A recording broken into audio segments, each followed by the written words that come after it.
Ultimately, something I've been struggling with is I'm a very strong proponent, like you, of the pro-life viewpoint.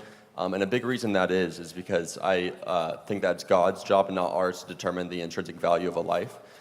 Because of that, I've recently struggled with the idea of the death penalty. How have you balanced those contradictions? So, number one, I think that babies are innocent, people who kill people are not. That's really the central contention of the death penalty.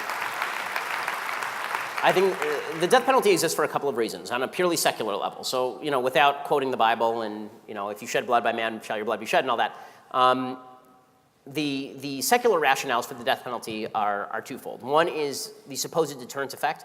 I actually think that one is less important than the second one, which is that there is a certain amount of retributive justice that is necessary for a society to function.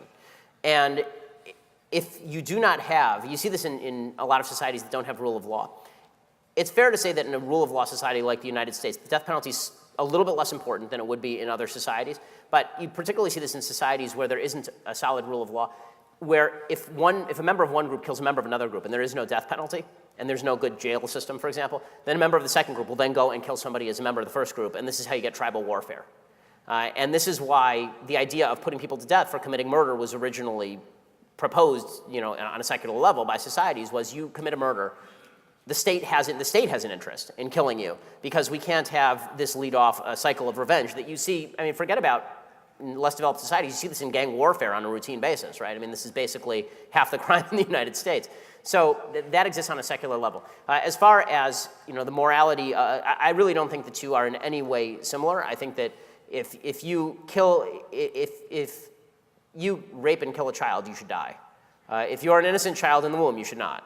It's pretty simple logic there. As far as the efficacy of the death penalty in the United States, I think there are serious questions to be asked whether the death penalty is properly applied in the United States.